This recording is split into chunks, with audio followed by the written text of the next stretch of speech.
Coletivo Bancada do Livro, Coletivo Bancada do Livro. Olá, estamos aqui com mais um vídeo no nosso debate público e também aqui no nosso Coletivo Bancada do Livro. Hoje nós estamos colocando aqui como discussão para debate a questão da dívida, né, do endividamento das famílias. Então, o crédito e endividamento das famílias brasileiras. A gente vai tentar fazer aqui essa discussão, que eu acho que entendemos, né, que é uma questão importante e relevante aí para os dias de hoje. Então, é isso que a gente vai tentar fazer aqui essa discussão. Bom, comigo aqui, sempre nos nossos vídeos, né, está aqui o Serginho, o Cipriano. Ô, Serginho, seja bem-vindo aí, saudar a nossa audiência aí, Serginho. Boa tarde a todos, Isaldi, Cipriano. Mais uma semana difícil, porque o governo está aplicando política econômica ortodoxa, cortando o gasto. Toda vez que eu vejo alguém falar em cortar gasto, chega da urticária. Com grandes economistas do Brasil, de projeção mundial, são capazes de ter resoluções macroeconômicas do tipo resolver a questão da dívida interna de uma vez, mas parece que não tem, parece que o senhor Luiz Inácio cansou. Segunda coisa é o seguinte, essa semana eu vi um negócio estranho demais ali.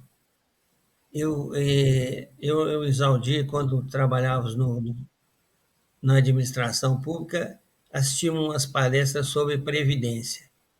E algumas economistas, e tanto homens como mulheres, economistas, falavam sobre a questão de que a Previdência não é esse bicho que eles pintam. Essa semana eu vi uma matéria que o atual ministro da Economia diz que a Previdência é deficitária em 20%.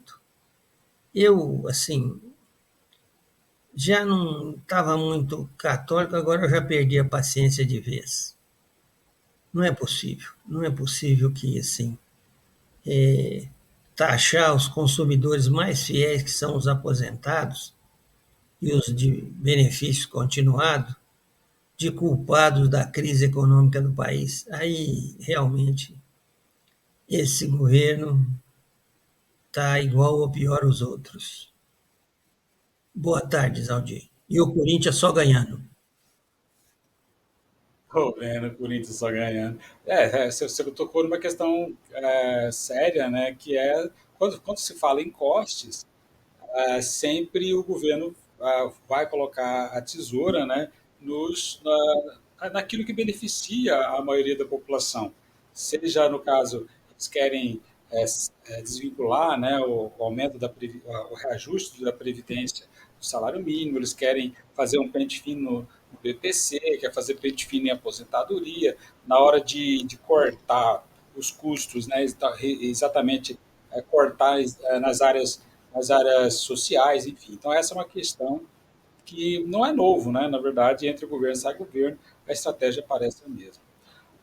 Pois bem, como eu havia dito, nós vamos colocar aqui hoje essa discussão, crédito e endividamento das famílias brasileiras. E a gente vai tentar estruturar aqui, na verdade, em três momentos, né? Inicialmente, nós vamos falar aqui um pouco sobre a história do crédito, coisa rápida, e falar também como que estão as dívidas aí das famílias, né? E também mostrar aonde essa dívida ela aparece mais e também tentar mostrar também como que existe políticas públicas, né, para poder proteger, digamos assim, os endividados, os trabalhadores que são principalmente quem mais se endivida, né, aqueles que têm renda e pode facilmente comprovar a renda, acaba se endividando. Então, a gente vai tentar montar aqui nesses, digamos assim, esses três momentos. Pois bem, para a gente poder começar, vou dizer o seguinte, A história do crédito no Brasil começa basicamente lá em 1964, né, lá na ditadura militar, quando se cria o Banco Central. E depois, em 1967, né, eles criam o crédito direto ao consumidor. Então, isso, se a gente pensar bem, isso é relativamente recente, né? A possibilidade das pessoas se endividarem. Então, não tem uma história muito longa. E daí também, como não tem uma história muito longa, também é difícil as pessoas também terem educação para isso, né? Para controlar a sua vida financeira, até porque esse crédito ele é novo. E nos últimos anos, ele tem aumentado, né, de forma significativa. Hoje, estima-se que 78,8% da população brasileira está endividada. Então, a expansão do crédito, né, que traz benefícios, é importante ter crédito tanto para as indústrias, para as empresas, como para os consumidores, mas chegou um ponto, então, que quase que 80% da população apresenta dívidas e uma parte significativa delas também dívidas que não conseguem pagar. Então, acho que essa é uma questão que a gente tem que colocar. Antes de já passar para você aqui, Cipriano, eu gostaria também para a gente poder fazer essa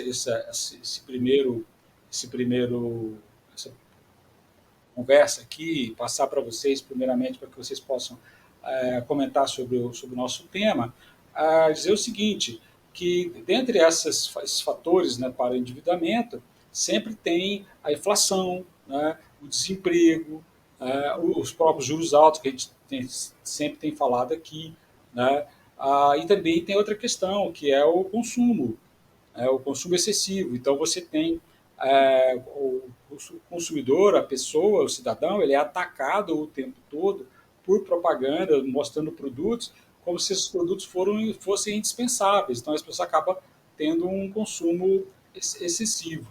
E uma outra questão também que eu não sou muito charada dessa expressão, que falta educação financeira, né? Então, acho que essa é uma discussão também acho complicada, né?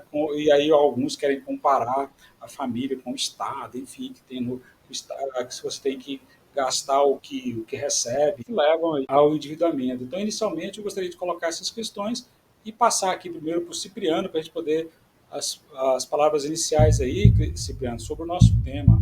Então, Ivaldir, Sérgio, amigas e amigos do Coletivo Bancada do Livro, inicialmente eu gostaria de considerar aqui os aspectos históricos aí da contração do crédito, né, e a regulamentação pelo poder público.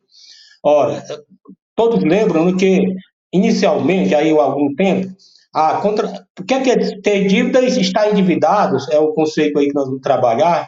Ter dívida é uma coisa quase que faz parte do cotidiano das pessoas, e estar endividado seria quando o conjunto dessas dívidas elas se torna não possível de serem pagas em vista da renda que a família ou aquele que contraiu o crédito, né, a pessoa não ter a fonte de onde cobrir esse crédito. Mas considerar aqui, né, Isaldi e Sérgio, que a gente lembra que a regulamentação anterior era que as garantias dadas à contração de algum crédito, vamos lembrar o crédito rural para a agricultura, e principalmente da agricultura dos pequenos produtores rurais, que contraía ali um crédito e por algum evento, por exemplo, a falta de chuva no momento de plantar, ou a falta da chuva no momento da colheita ficar pronta, perdia-se aquela lavoura e a dívida crescia, né? Lembre-se, isso acontecia, os bancos, que é o sistema financeiro aí, poderiam tomar, como se diz, até a camisa do devedor, de tal forma que ele ficava despossuído do que tinha e empobrecido daquelas garantias dadas que, de regra, a terra tudo era tomada. E assim acontecia também com o programa de habitação popular, em que a casa era dada como garantia, o bem, o terreno, a construção, e de forma que houve uma regulamentação dessa forma de contratação. Então, para fechar o raciocínio, então, o que se observa que nessa relação dívida, endividamento e as condições de pagar, cumprir as dívidas, é que surge essa situação das famílias brasileiras, que hoje temos aí os dados que para mais de cerca de 80% das famílias hoje, de certa forma, tem alguma dívida, né? E que não, e uma grande quantidade, quase 15%, não consegue cumprir essas dívidas, o que decorre de um conjunto de fatores, né? Como os juros para contração de crédito, a facilidade para contrair, que são os elementos que a gente vai, ao longo desse debate hoje, trazer mais esclarecimentos. Correto. Serginho, além dessas questões aí que o Cipriano colocou, a gente também pode comentar aqui nesse primeiro momento sobre também os fatores, né, que levam aí as pessoas ao endividamento, Serginho. O, a base desse crédito era, em alguns países, para fomentar o setor de serviços, para que eles que sejam o setor de serviços, os verdadeiros credores, que são, né, as lojas que vendem as coisas. No nosso caso, né, na economia brasileira, por exemplo, para setorizar bem, o que ocorre é o seguinte: o crédito é contraído em função das oscilações de mercado. Então, por exemplo, ah, há por parte de um setor da população, por exemplo, a necessidade de consumo de remédio. O único lugar que faz dinheiro rápido é banco, e os bancos hoje têm uma multiplicidade muito grande. E lembrem-se bem, o crédito hoje ele não é contraído em função de você dar garantias. Garantias hoje é o que você tem por receber. Então, se você tem um trabalho, tem um período de tempo e você tem salário, o banco já te empresta dinheiro, visto que o banco é quem é responsável hoje por pagar o salário dos trabalhadores de um modo geral. Tudo hoje funciona no sistema financeiro. Você querendo ou não, você fala assim, o Bolsa Família, a Caixa Econômica foi alavancada pelo Bolsa Família, porque todo mundo é correntista do Bolsa Família, correntista da Caixa Econômica Federal. Então, assim, na verdade, o crédito aqui é concedido não para que você fomente o setor de serviços para consumo, é para apagar fogo. Então, os problemas, né, da população são supridos. E aí o mercado financeiro criou verdadeiros monstros, por exemplo. Nos últimos 15 anos, pra você ter uma ideia, o spread de banco subiu de 60 meses para 120 meses, ou seja, são 100%. Então, qualquer pessoa com uma renda de salário mínimo, tira um montante de 50 vezes o seu salário mínimo para pagar em 120 meses. Ninguém olha que isso é 10 anos. Né? O vendedor do produto, porque eles são vendedores de produtos, eles te vendem um produto e dizem, não, você vai pagar em 120 meses. Nunca vai dizer para você que é 10 anos, de que é um monstro. Então, é diante disso que nós estamos deparados. Então, a população fica toda amarrada no sistema financeiro, à mercê de... E aí, assim, um setor... Não é, você fala assim, mas isso é mais os aposentados. Não, é toda a sociedade. Qualquer rua de um pequeno comércio que você for, numa cidade de porte médio, se tiver 10 lojas, 2 ou 3 são de créditos bancários, de empréstimos. Então, é um mercado maluco. Certo. Aqui em Uberlândia a loja de crédito e ótica, né? Acho que no cada quarteirão eles disputam quem tem mais, se é lojas para te emprestar dinheiro ou se é ótica. Eu não entendi por que tem tanta ótica, mas deve ter uma lógica aí, que eu não estou muito a par. Pois bem, eu gostaria de mostrar agora aqui uma pesquisa mostrando esse nível, né, de endividamento das famílias. E aqui eu vou trazer aqui então essa pesquisa, vou mostrar aqui para a gente poder conversar um pouco também em cima desses dados. Só um momento.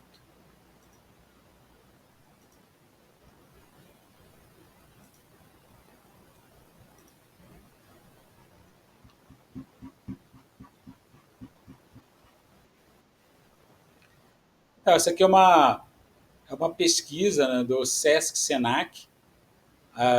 pesquisa de endividamento e inadimplência do consumidor. E aqui eu gostaria de destacar alguns dados aqui, né? Primeiro aqui a síntese aqui desses resultados, comparando aqui com outros anos, né? Principalmente com o ano passado, né? De março de 2023, 78% das famílias endividadas, março de 24 também nessa faixa de 78. Hoje, aqui no mês de novembro, também está nessa faixa de 78, eles falam em 78,8. Outra questão também que aparece aqui, que eu acho que é interessante observar, dívidas em atraso. Então, 29% e o ano passado, em março desse ano, 28% das famílias com dívida em atraso. E outra questão também, que vai mostrar outros dados também em cima disso, é que 11,5% em março e hoje 12% em março desse ano, março de 2023, 11%, março de 24, 12% das famílias não terão como pagar as suas dívidas, né? Então, acho que essa é uma questão que a gente pode avaliar bem aqui. E aqui, esse gráfico aqui, também aqui é um pouco dos números que eu estou falando, né? Dessa evolução. Então, é na faixa aí de 70, a perspectiva é que em dezembro vai chegar a 79%. Então, há uma perspectiva aí de que esse endividamento das famílias tende a aumentar, e acredito também tem a ver com o final do ano, né? Com dívidas em atraso, né, da mesma forma, na faixa aí entre 28% e 29%. Então, essa é uma questão que é interessante aqui a gente observar. Outra coisa também que eu acho que eu fiquei curioso aqui, como que esse comportamento ele é, digamos assim, o mesmo em relação às faixas salariais, né? Então, nós temos aqui, pegar março de 24, de 0 a 3 salários mínimos, 79,7%, de 3 a 5 salários, 79%, de 5 a 10 salários, 75%, e de 10 acima, né, esse endividamento é um pouco menor, mas também é na casa dos 70%. E das dívidas em atraso, né, aí sim dá uma diferença, né, março de 24, 36% de 0 a 3% tem dívidas em atraso. Se pegar os mais de 10 salários mínimos, né, seria de 14%. Então, pegando um extremo ou outro, de 0 a 3 salários mínimos, 36%, acima de 10 salários mínimos, a renda familiar, né, 14,3%. Das pessoas das famílias que não terão condição de pagar suas dívidas, aí aqui também dá uma discrepância, né?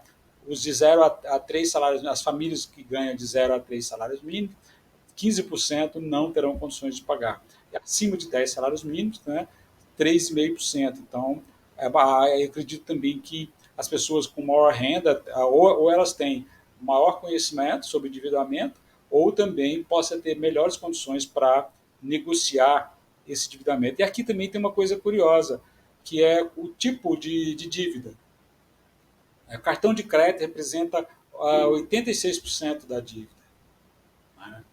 Comparando março de 24 com março de 23. Então não dá muita diferença. Carnê, né, as pessoas devem bastante carnê. Então, em março de 24, 16%. Crédito pessoal, 10% em março de 24. Financiamento do carro, 8,7%. Financiamento da casa, 8,7%. Crédito consignado, 6,4%. Cheque especial, 4,1%. Outras dívidas, 2,6%. Cheque predatado, por incrível que pareça, ainda tem cheque predatado, 0,6%. E aí, perceber aonde que as pessoas estão endividando, né? Então, aonde que as famílias estão endividando. Então, você tem uma variação aqui. Eu não me surpreendo, até porque minhas dívidas também estão no cartão de crédito, né? Então, 86%, quase 87% das famílias com dívida no cartão de crédito. Outra questão aqui que as mulheres no último ano, né, pegando aqui março de 24, por gênero, né, foi quem conseguiu reduzir, as mulheres conseguiram reduzir a inadimplência, reduzir o endividamento. Então, essa é uma análise aqui a gente poder... tem outra coisa curiosa aqui também, as dívidas por estado. né? Curioso isso aqui. Paraná é o estado onde as famílias mais devem. 90% das famílias no Paraná estão endividadas. Minas Gerais, que é de onde nós falamos aqui, né, de Uberlândia, Minas Gerais tem 89,7% das famílias endividadas. E aí depois vem Ceará, Espírito Santo, na faixa de 89%, Roraima, Sergipe. A média no Brasil, então, aqui de março era 78,1%, né, lembrando que 78,8%, e onde tem menos família endividada é em Alagoas, com 62,9%. E aqui também depois mostra, né, as famílias com dívida em atraso, aí já é um pouco diferente, né? É o Rio Grande do Norte que tem o índice maior de famílias com dívida em atraso, Amazonas, Minas Gerais aqui está top aqui em todos, né? E onde as famílias não terão condições de pagar, Amazonas, Espírito Santo, Rio de Janeiro, Roraima, Pernambuco, Amapá, e a média no Brasil das famílias que não terão condições é de 12%. Então, esse é um quadro das famílias, né, que não conseguem, estão endividadas e não conseguem pagar. E também como é que esse quadro também está aí no Brasil. Essa nova rodada aqui para a gente estar conversando, o Cipriano. Então a gente mostrar um pouco isso, né? As famílias elas estão endividadas, isso é no Brasil, né?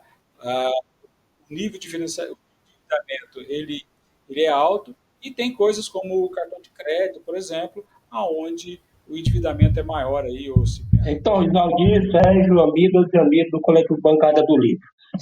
O cenário dos dados, ele traz para, seja do ponto de vista da territorialidade dos estados brasileiros, ou considerando as famílias em particular, ou as pessoas individualmente, né?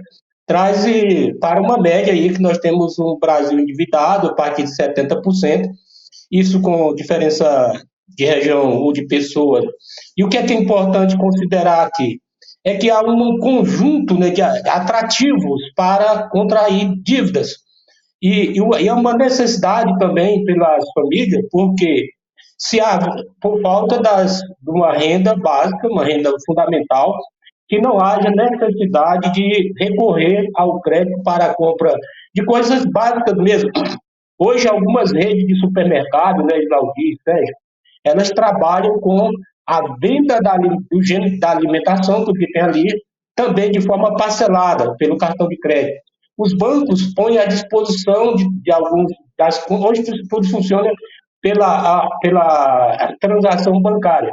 Põe à disposição das contas dos seus correntistas um valor a título de cheque especial.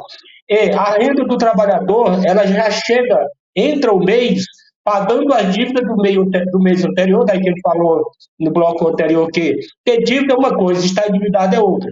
Mas aqueles que possuem a renda para cobrir as dívidas do mês anterior, e entra o mês seguinte contraindo dívida, de forma que é um ciclo que permanece. Entra o endividamento, o salário ou a fonte de renda que cai na sua conta corrente é para cobrir a dívida do cheque especial, a dívida do cartão de crédito, a dívida da loja, a dívida da farmácia. Então, hoje, tudo se compra de forma de crédito. Isso aumenta cada vez mais o endividamento. Isso que vem o controle, tendo em vista a renda menor do que os gastos, que vem o endividamento das famílias, mas ainda considerando a impossibilidade de não pagar. Isso para dizer o quê? Nós temos, então, uma sociedade que vem entrando no estresse do adoecimento, pela não ter as condições de cumprir as suas obrigações contraídas pelo endividamento, e cada vez mais nós temos um Brasil aí com 80% das famílias brasileiras, quase 80% com dívida. Isso é muito grande, um percentual muito alto. E isso tende agora, os dados dizem que a tendência que é agora em 2024, nele se aproximar do final do ano, aumente ainda cada vez mais. Daí, chegue até os 15%, 20% daqueles que não poderão pagar sua dívida e chega a quase 80, um pouco mais de 80% dos endividados, né? Ora, então nós temos aí um estresse da família, uma situação de nervosismo diante da sua realidade, como contribuir, como pagar, e só para considerar que isso não é de lazer, não é se bem que alguns, mas não é a maior parte, tem algumas contraem a dívida de compra de bens não necessários, mas a regra é que as famílias estão se endividando para a aquisição dos elementos básicos, como pagamento de habitação, pagamento de alimentação, pagamento da saúde, da educação dos filhos, do transporte. Olha, até postos de gasolina você compra hoje de forma parcelada.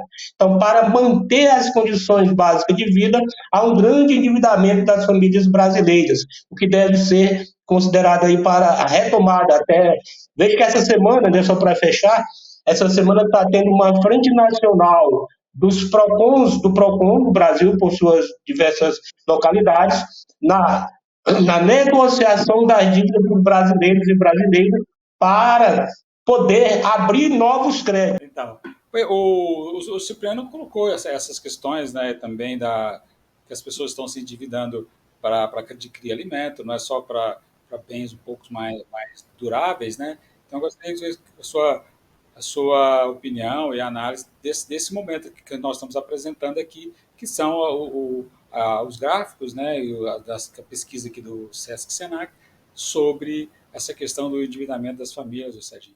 Na verdade, essa pesquisa ela traz a realidade nua e crua, que é o seguinte: a sociedade já foi dependendo do cheque. Hoje a sociedade é dependente do cartão de crédito. Eu não tinha noção que o número era astronômico desse tamanho, que é 87%. Isso é um número astronômico. A partir disso aí, você pode produzir grandes análises. Primeiro, o mercado de cartão de crédito ele dá desde o nanico até o monstro. Todo mundo tem cartão de crédito e tem uma multiplicidade muito grande de oferta. Acontece que o seguinte, existe aí um discurso engavetado, isso aí que você começou a falar, que é o seguinte: há alguns malucos de plantão, porque isso é maluco de plantão, dizem, não, que a pessoa pode ter as coisas todas, só que ela tem que ter educação financeira. Espera aí um pouquinho. Isso é um discurso doentio para dizer do volume da voracidade que o sistema financeiro faz via cartão de crédito. Não tem como. É quase impossível do sujeito, com a metralhada que tem de cartão na porta, na casa da pessoa, e é a pessoa dizer que ela não vai ter um cartão de crédito. Ela, por mais bonzinho, mais tranquilo que ela seja, ela tem, e hoje a sociedade indexa a pessoa no cartão. Ou você compre com aquele crédito direto, ou com aqueles que você tem prazo. Esse que tem prazo, então, virou um monstro. Porque você imagina bem, você vai no supermercado, chega lá no supermercado, a pessoa compra por impulso e por visualização. Chega lá, está no supermercado dizendo o seguinte: compre e pague em até 3 vezes sem juros. Meu amigo, por mais bonzinho, por mais isso, o sujeito vai mesmo, vai na barca. Não tem como. É impossível. E dizer esse discurso de educar a pessoa, isso é criminoso, chega a ser criminoso, educar financeiramente, num modelo capitalista. A pessoa vai. E pior, se você está precisando, você vai ao médico, precisa de remédio, meu amigo, não tem conversa. Não tem explicação. A farmácia parcela em 6 vezes no cartão. Até as árvores compram remédio. Não tem como. Então, assim, é um ciclo do modelo de sociedade. Assim, qualquer discurso fora disso não encaixa e é mentiroso. Tem que falar a verdade. O adoecimento do capitalismo pelo consumo é algo monstro e tem consumo para todo gosto. Então não tem saída. Perfeito. Eu gostaria só de colocar o que me ficou surpreso assim, com essa pesquisa, que eu achava que o crédito consignado, né, que ele tinha representava um índice maior, que ele representa 6,4%, né, entendendo que o crédito consignado é um tipo de financiamento, né, que é mais barato, né, porque o banco vai receber primeiro que você, né, principalmente nós que somos aposentados, né, quer dizer, antes de creditar lá o seu salário, o banco já fica com a parte dele, né, que eu pensava então por ser um crédito mais barato, ele representasse mais, né, e aqui o que eu pude observar, né, claro, o cartão de crédito realmente é imbatível, né, não existe muitos critérios para você ter um cartão de crédito, né? Então, você nem precisa ter conta em banco para ter um cartão de crédito. Então, acho que é uma... E outra coisa também, assim, que eu achei nessa pesquisa também, que é o carnê, né? Ainda continua sendo, a meu ver, significativo, né? Abaixo do cartão de crédito vem o carnê. O carnê normalmente, é, pelo que a gente historicamente, né, a pessoa compra nas lojas de magazine, você vai comprar um armário, né, você vai comprar uma geladeira, você vai comprar um produto, geralmente produto para casa. Então o carnê, né, ainda é bastante utilizado pelas famílias como crédito. Né.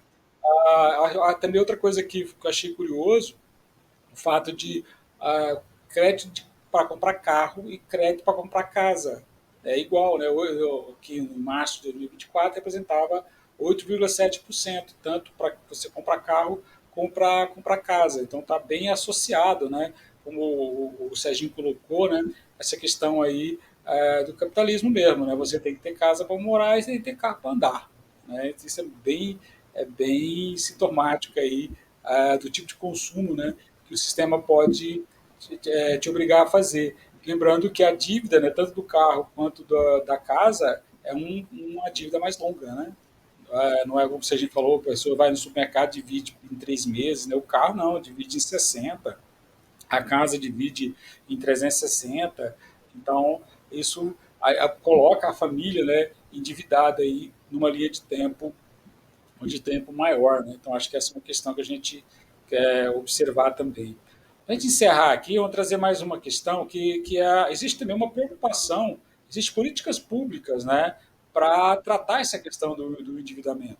Da mesma forma que você vai encontrar em vários sites planejamentos, planilhas, né, ou seja, soluções, ferramentas para que você possa ter condições de visualizar, né, numa planilha os seus gastos, as suas receitas, mas também tem uma preocupação por parte do governo que tem políticas públicas para isso. Então, vou trazer duas situações aqui. Uma que é essa questão, né, de educação, né, que o Sérgio falou aí que é complicado, eu também acho. Uma delas é essa.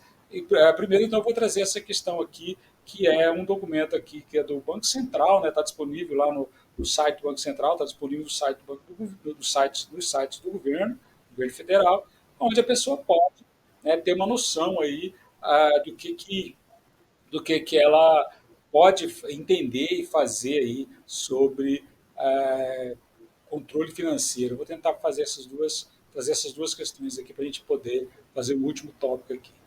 Então, primeiro isso aqui é um caderno de educação financeira. Isso aqui está no site, né, do Banco Central. Né? Você pode acessar e tem lá as informações, eles tentando fazer essa discussão mesmo de educação financeira. Eu vou mostrar aqui só o sumário, aqui, o índice. Né? Então, aqui tem um módulo 1, que é a nossa relação com o dinheiro, e aí traz vários tópicos aqui para você trabalhar essa questão. Orçamento familiar, né? Como elaborar, o que é um orçamento familiar. Aqui também tentando fazer aqui o uso do crédito, né? Como você faz para administrar as suas dívidas. Então, isso está aqui nesse documento aqui do Banco Central. Consumo planejado e consciente, poupança e investimentos, como a pessoa também, né, poupar parte do que ela ganha, a prevenção, né, e proteção. É importante da pessoa ter planejamento, né, para a curto prazo, a médio prazo. E aqui também tem os gabaritos aqui, né, tem na verdade uma cartilha, né, para você poder ter aí essa condição de controle, digamos assim, do seu orçamento familiar. Uma outra aqui que eu vou trazer já é política pública sobre essa questão do endividamento. Então, essa já é uma outra questão que eu vou trazer aqui para a gente poder conversar, que é como a lei do superendividamento pode apoiar você. Então, isso aqui é para mostrar, né, que também existe proteção aqui também o que é a lei, né, a lei 14.181, né, e aí aqui mostra esse site aqui, chama Meu Bolso em Dia. Então, está mostrando aqui como que você pode se proteger, né, usando a legislação, né? Aí mostra aqui sobre o crédito consignado, que tem lei de 2021, proteção aos vulneráveis, né, porque as pessoas vulneráveis também elas têm dívida também, né, elas têm crédito, repactuação de dívidas, como é que você pode, com base na lei, repactuar a sua dívida, fazer acordo com o credor, fazer um plano, né, de pagamento. E também, como aconteceu agora recente, né, o governo também tem interesse em que essas negociações, né, possam ser feitas dentro de aplicativos do próprio governo. O Serasa também, que é uma instituição que eles também hoje fazem de crédito, de pesquisa e tudo mais, e também de proteção ao crédito, também faz essas campanhas, né, junto com os bancos, para que as pessoas possam negociar as suas dívidas, que aí você pode, tanto lá nos sites do governo, como também o Serasa, você pode lá eles sabem de todas as suas dívidas, né, dos seus cartões, dos bancos, consignado, eles têm todo o quadro, né, do seu endividamento. Então, existe aí condições para que as pessoas possam também ter políticas públicas, né, que protegem as pessoas endividadas, e também soluções, né, são várias aí que podem ajudar as pessoas nessa luta aí contra o endividamento. A gente sempre fala aqui primeiro aqui com o Cipriano. Cipriano, então, né, nesse último bloco aqui que a gente está fazendo a discussão, gostaria que você opinasse aí sobre essa questão, né, de políticas públicas e oportunidades, soluções que as pessoas têm à mão para poder sair dessa condição do endividamento, Cipriano. Então, Isaldi, Sérgio, amigas e amigos do Coletivo Bancada do Livro, eu gostaria de começar usando um pouquinho da linguagem contábil, né? Receitas e despesas, né?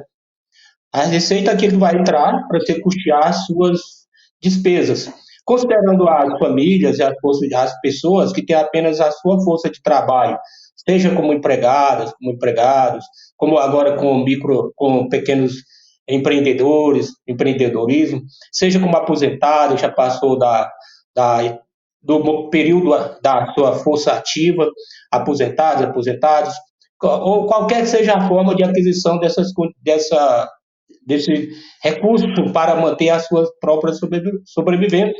O que se percebe é que não há uma relação seja equiparável, quando correspondente entre o que se paga hoje na sociedade brasileira pelo trabalho prestado, em qualquer das suas modalidades, servidor público, qualquer que seja, e as despesas necessárias para manter a sua vida, até trazendo aqui, na linguagem constitucional e do direito do trabalho, o conceito de salário mínimo, que diz que o trabalhador deve ter como salário mínimo um valor necessário para custear a sua vida e da sua família. Aí lá vai dizendo, com educação, saúde, transporte, moradia, lazer, aí vai dizendo previdência social, tudo mais. E o que se percebe, né, Exaldir, Sérgio, que a remuneração do trabalhador brasileiro não custeia isso. Então, as saídas, né, com planejamento, como planejar um planejamento financeiro a partir dessa desigualdade entre as receitas e as despesas necessárias. Veja se você tem o seu cartão, aqui em casa a gente tem, na cada família tem, se não tem, está à disposição o cartão do. Você vê que no cartão de crédito vem lá uma matemática do que se gastou, vem lá uns percentuais, né? Se você observar, os gastos que se faz com maior parte alimentação, mercado, né? Da alimentação no supermercado, aí vem depois vem remédio, saúde, aí vem outras coisas, né? Habitação.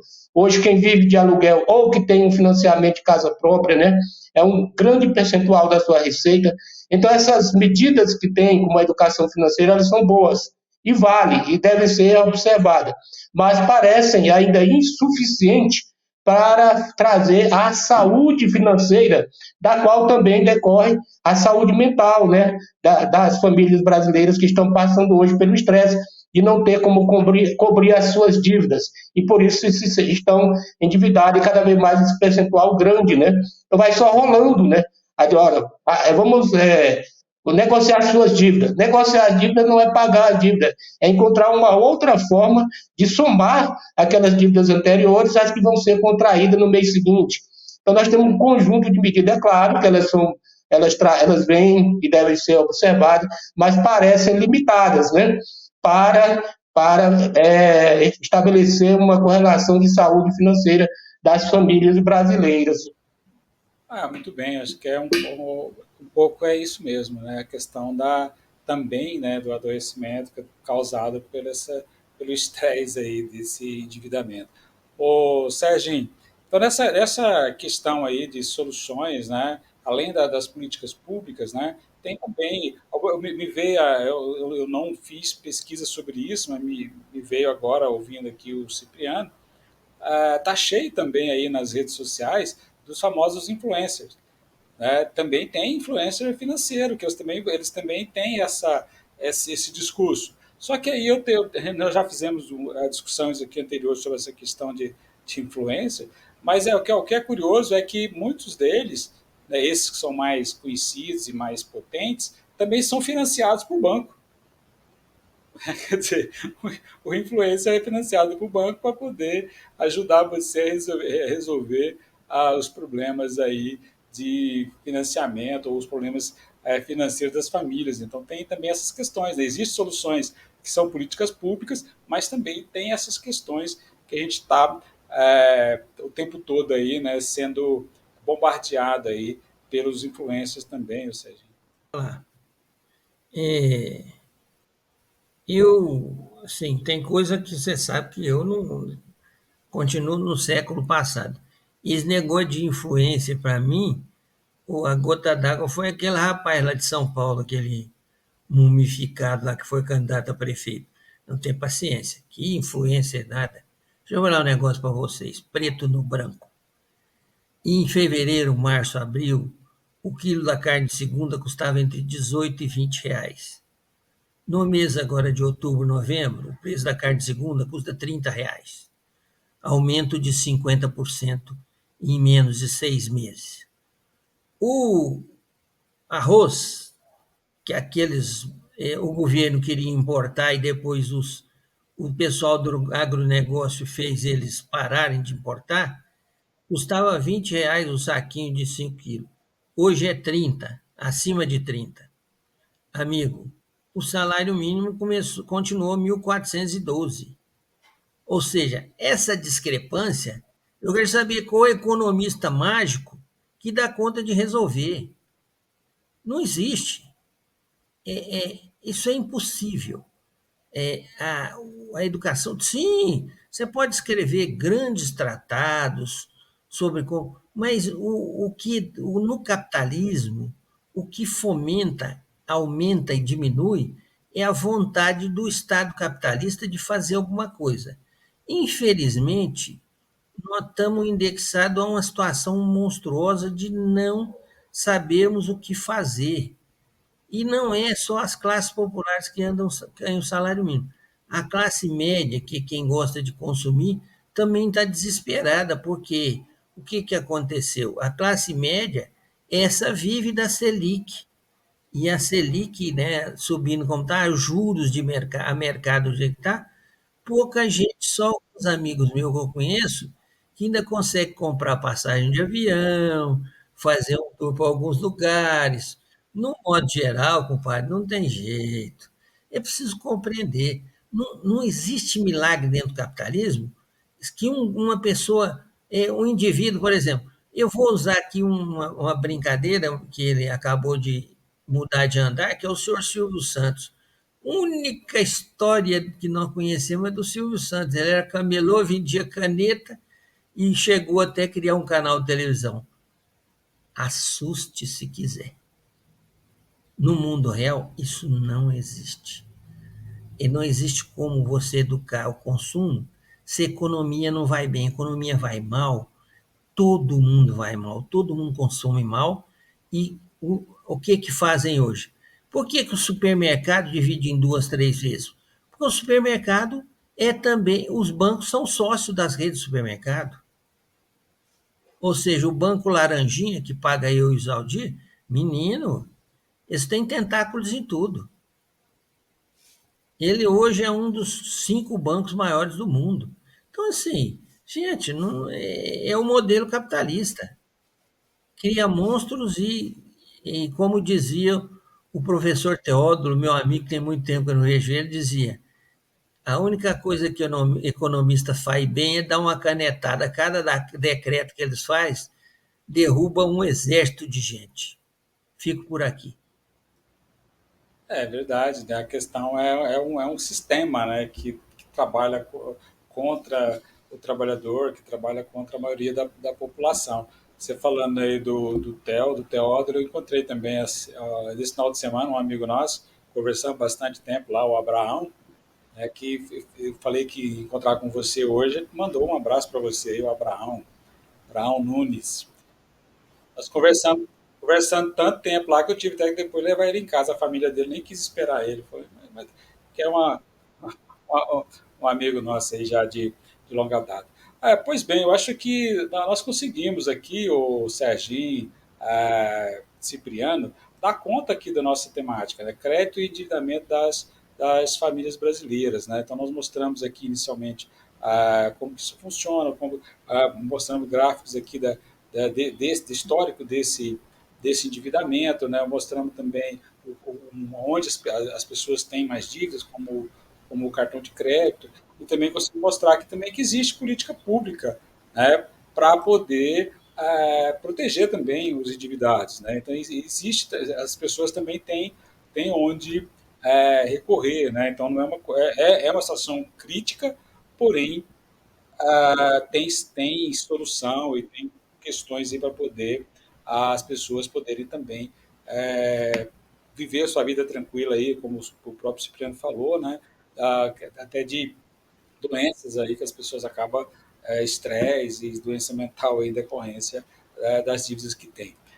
Pois bem, já para poder encerrar aqui, ô Cipriano, gostaria que você quisesse aí colocar mais alguma questão, talvez que você tenha lembrado e gostaria de colocar sobre esse tema, e também já fazer as suas despedidas aí, ô Cipriano. Então, Sérgio, Isaldir, amigas e amigos do coletivo Bancada do Livro, acho que nós não trouxemos a solução, porque a finalidade desse canal aqui é abrir o debate, né, Sérgio?